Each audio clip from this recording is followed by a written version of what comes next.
పంటల్లో అధిక దిగుబడిని సాధించాలంటే నాణ్యమైన విత్తనం ఎంపిక కీలకం.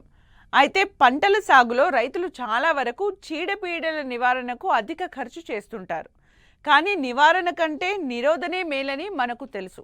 అందుకే చీడపీడలు ఆశించాక పురుగు మందులు పిచికారీ చేసి అనవసరమైన ఖర్చులు పెంచుకోవడం కంటే పంట విత్తే ముందే విత్తన శుద్ధి చేసుకోవడం ద్వారా పంట తొలి దశలో వచ్చే చీడపీడల్ని తక్కువ ఖర్చుతో నివారించవచ్చు. ప్రస్తుతం ఖరీఫ్ సాగుకు సిద్ధమవుతున్న రైతులు వివిధ రకాల పంటల్లో విత్తన శుద్ధి ఎలా చేసుకోవాలో తెలియజేస్తున్నారు జమ్మికుంట కృషి విజ్ఞాన కేంద్రం శాస్త్రవేత్త శ్రీనివాస్ రెడ్డి.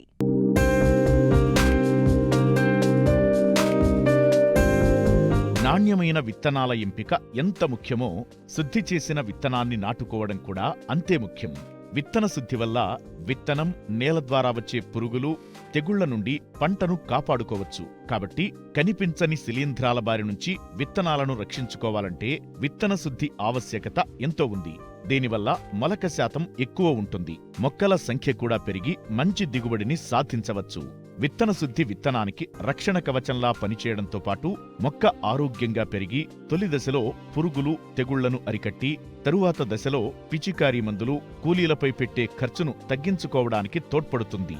పురుగు, తెగులు సోకిన తరువాత పిచికారీ చేసే మందులకు అయ్యే ఖర్చులో 10% మాత్రమే విత్తన శుద్ధికి అవుతుంది.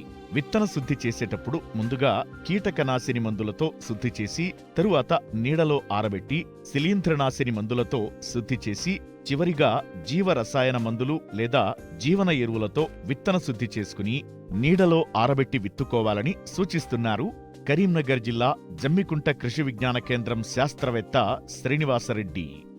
రైతు సోదరులు ముఖ్యంగా గమనించాల్సింది ఏంటంటే, ఏ పంటలో తీసుకున్నా కానీ మనకు పత్తిలో కానీ, వరిలో కానీ, లేదంటే పప్పు ధాన్యాల పంటలలో కానీ చూసినట్లయితే ఆ యొక్క విత్తనాలను సరి అయిన విత్తనాలను కనుక ఎంచుకొని విత్తుకున్నట్లయితే మనకు చాలా రకాల చీడపీడలు రాకుండా కాపాడుకుని దిగుబడులు పెంచే అవకాశం ఉన్నది. కాబట్టి ఈ వరి పంటలో మనకు సమస్యలు కనుక చూసినట్లయితే, ఒకటి విత్తనం ద్వారా వచ్చేటి కొద్దిగా అగ్గి తెగులు కానీ, లేదంటే మనకు ఈ యొక్క పాము పొడ తెగులు కానీ, లేదంటే తర్వాత మొలిచిన తర్వాత ఈ యొక్క కాండం తొలిచే పురుగు కానీ, తర్వాత ఒకటి ఉల్లికోడు కూడా ఎక్కువగా వచ్చే అవకాశం ఉన్నది. కాబట్టి వీటిని తట్టుకునే రకాలను, అదేవిధంగా దిగుబడి ఎక్కువగా వచ్చే రకాలను కనుక ఎన్నుకొని ఆ రైతులు కనుక ఈ యొక్క విత్తనాలను సరి అయిన సమయంలో విత్తుకున్నట్లయితే ఈ యొక్క చీడపీడలు కూడా ఎక్కువగా రాకుండా కాపాడుకునే అవకాశం ఉంది.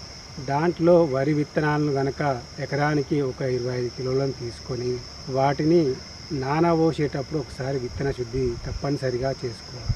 ఎందుకంటే మనకు తెగుళ్ళు అనేటివి దాదాపుగా ఈ యొక్క గాలి ద్వారా రావచ్చు, తర్వాత నీటి ద్వారా రావచ్చు, తర్వాత విత్తనం ద్వారా కూడా రావచ్చు. అదేవిధంగా మనకు సాయిల్ బార్న్ డిసీజెస్, నేల ద్వారా కూడా వచ్చే అవకాశం. ఇలాంటి రకాల తెగుళ్ళన్నీ కూడా రాకుండా ఉండాలంటే మనం ముఖ్యంగా విత్తన శుద్ధి అనేది చేసుకోవాలి. ఈ విత్తన శుద్ధిగా కూడా మనకు మార్కెట్లో లభ్యమయ్యేటువంటి రసాయన మందులతోటి కానీ, లేదంటే జీవన ఎరువులతోటి కానీ, లేదంటే జీవ రసాయనాల ద్వారా కానీ ఈ యొక్క విత్తన శుద్ధి అనేది చేసుకోవచ్చు.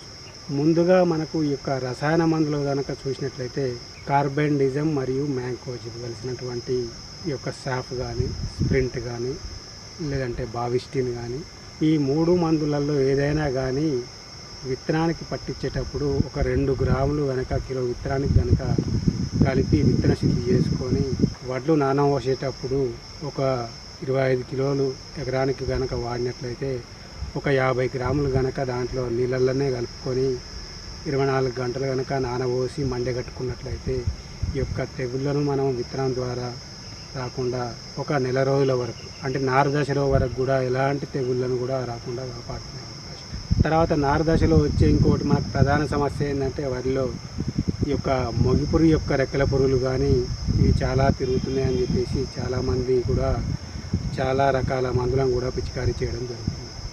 దానికి బదులుగా కనుక మనం చూసినట్లయితే ఈ యొక్క వేప నూనెను ఒక 5 ml లీటర్ నీటి కనుక కలిపి పిచికారీ చేసుకున్నా కానీ, దీంతో పాటుగా కూడా అస్టాప్ పొడి, ఎసిఫేట్ అనే మందును కూడా 1.5 గ్రాము లీటర్ నీటి కనుక కలిపి పిచికారీ చేసుకున్నట్లయితే వాటి యొక్క రెక్కల పురుగులను కానీ లేదంటే వాటి యొక్క గుడ్డు దశలను కానీ నాశనం చేసే అవకాశం ఉంది. అదేవిధంగా మనం ఈ యొక్క నారు దశలో ఉన్నప్పుడు కూడా గుళికలు కూడా చాలామంది వేస్తూ ఉంటాం. ఆ గుళికలలో కూడా మనకు చూసినట్లయితే ఈ యొక్క ఫెక్టరా గుళికలు కానీ లేదంటే మనకు ఈ యొక్క కార్బోఫిరాన్ 3G గుళికలు కానీ లేదంటే 4G కెల్డాన్ గ్రాన్యూల్స్ కానీ దొరుకుతూ ఉంటాయి. వాటిని ఒక దాదాపుగా 5 ఎకరాలకు కూడా కలుపుకొని నారుకు కనుక చూసినట్లయితే 1 కేజీ గుళికలను కనుక 5 ఎకరాలకు వచ్చే నారుకు కనుక వేసినట్లయితే ఈ యొక్క ముగ్గు పురుగు యొక్క గుడ్డు దశలను కానీ మనం లార్వా దశలను కానీ సమర్థవంతంగా నాశనం చేసుకునే అవకాశం ఉంది.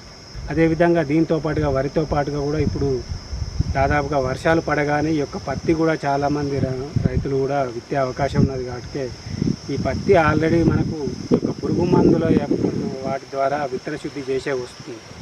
కానీ మనకు ఈ యొక్క తెగుళ్ళు కూడా రాకుండా ఉండాలంటే ఆ యొక్క విత్తన శుద్ధి చేసిన పత్తి గింజలను కూడా మనము ఈ యొక్క సూడోమోనాస్ ఫ్లోరసెన్స్ అనే జీవన రసాయన మందును అనగా ఒక 10 గ్రాములు 1 కిలో విత్తనానికి అంటే దాదాపుగా 2 ప్యాకెట్లకు కనుక కలిపి విత్తన శుద్ధి చేసుకొని ఒక రోజు నీడలో ఆరబెట్టుకొని కనుక విత్తినట్లయితే మనకి యొక్క తెగుళ్ళను కూడా పత్తిలో రాకుండా కాపాడుకునే అవకాశం ఉంది.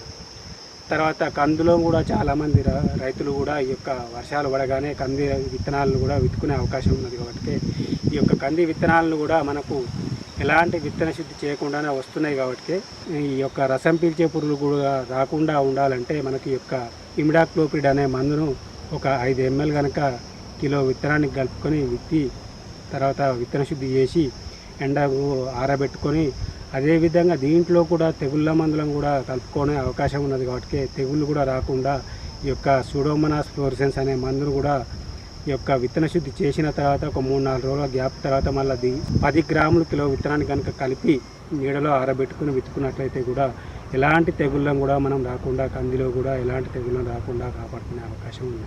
సో ఈ యొక్క 3 పంటలలో కూడా మనం ఎలాంటి తెగుళ్ళు కానీ చీడపీడలను కానీ పురుగులు రసం పీల్చే పురుగులను కానీ రాకుండా విత్తన శుద్ధిని తప్పనిసరిగా చేసుకొని రైతు సోదరులందరూ కూడా ఈ యొక్క చీడపీడల మీద ఎక్కువ ఖర్చు పెట్టకుండా ఎక్కువ దిగుబడులు పొందుతారని ఆశిస్తున్నాను.